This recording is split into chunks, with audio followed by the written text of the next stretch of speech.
श्री शिवाय नमस्तुभ्यम दर्शकों। वट सावित्री व्रत बहुत ही शुभ और मंगलकारी व्रत माना जाता है। पति की दीर्घायु के लिए इस व्रत को किया जाता है। आपको बता दें कि वट सावित्री व्रत वट अमावस्या और वट पूर्णिमा के दिन किया जाता है।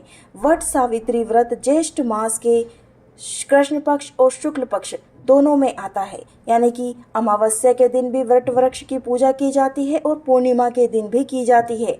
वट सावित्री व्रत रखने वाली महिलाएं कुछ तो अमावस्या के दिन वट सावित्री व्रत रखती हैं और कुछ वट सावित्री पूर्णिमा के दिन व्रत रखती हैं।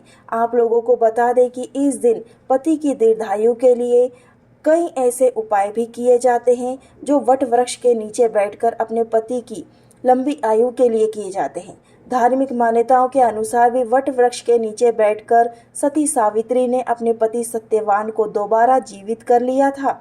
यमराज से उसके प्राण वापस ले आई थी। वट सावित्री व्रत महिलाएं सावित्री के समान अपने पति की दीर्घायु, मंगल कामना, अच्छे स्वास्थ्य और सुख समृद्धि के लिए इस व्रत को किया करती हैं।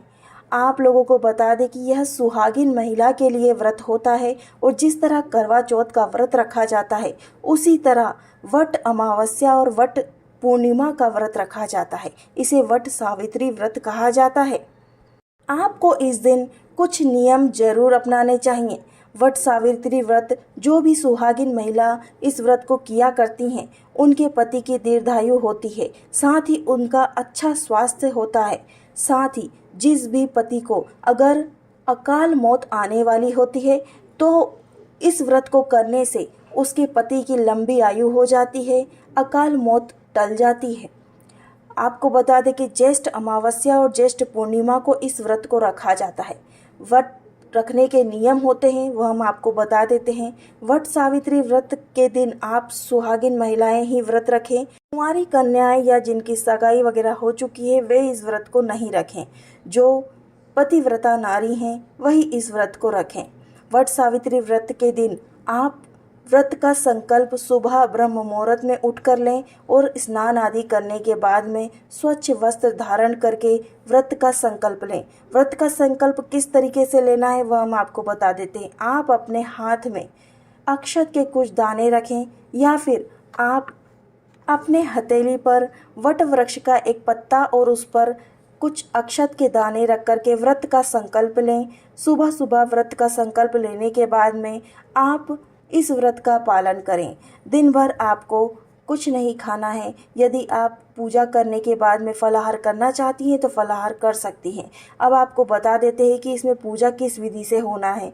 आपको सुबह स्नान वगैरह करने के बाद संकल्प लेने के बाद आपको किसी भी घर के नज़दीक में किसी मंदिर में या फिर कहीं वट वृक्ष लगा हो तो वहाँ पर पूजा की थाली सजा लेनी है। 1 लोटा जल रखना है।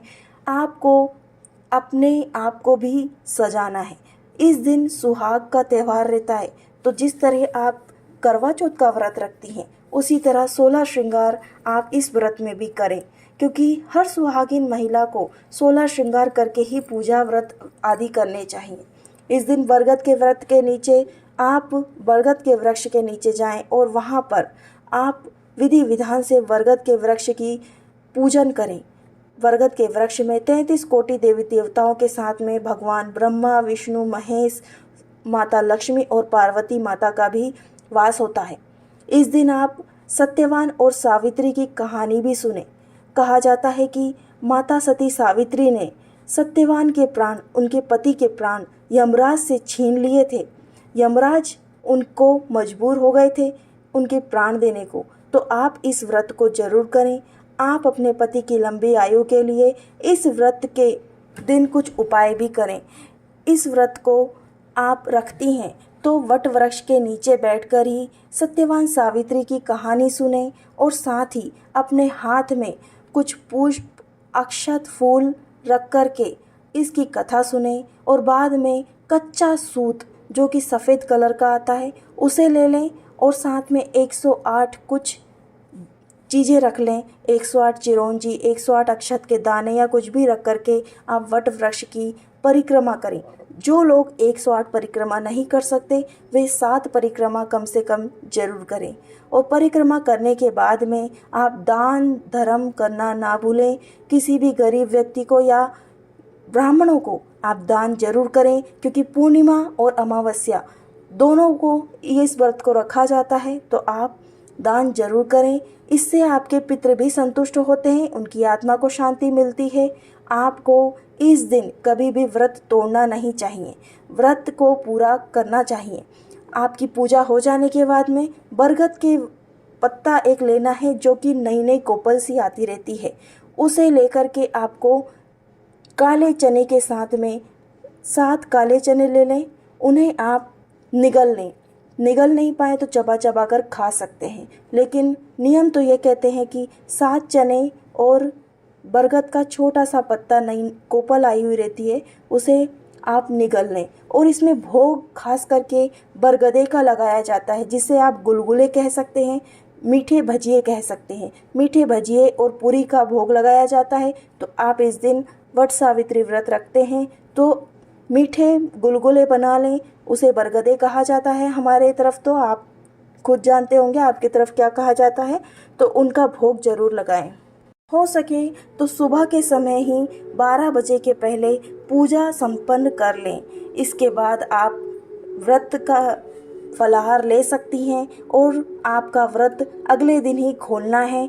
इस व्रत को पूर्ण किया जाता है, अपूर्ण नहीं किया जाता। आप फलाहार कर सकते हैं, फल फ्रूट खा सकते हैं। पति की दीर्घायु और सुख समृद्धि, अच्छे स्वास्थ्य की कामना के लिए इस व्रत को रखा जाता है। आप अगर इस व्रत को रख रही हैं तो और भी उपाय हैं हमारे चैनल पर वट सावित्री व्रत के दिन रखने के, तो आप उन उपायों को जरूर कीजिएगा। हमारे चैनल पर वट सावित्री व्रत की पूरी कहानी भी डली हुई है, उसे अवश्य सुनिएगा। मिलते हैं अगले वीडियो में। श्री शिवाय नमस्तुभ्यम। हर हर महादेव।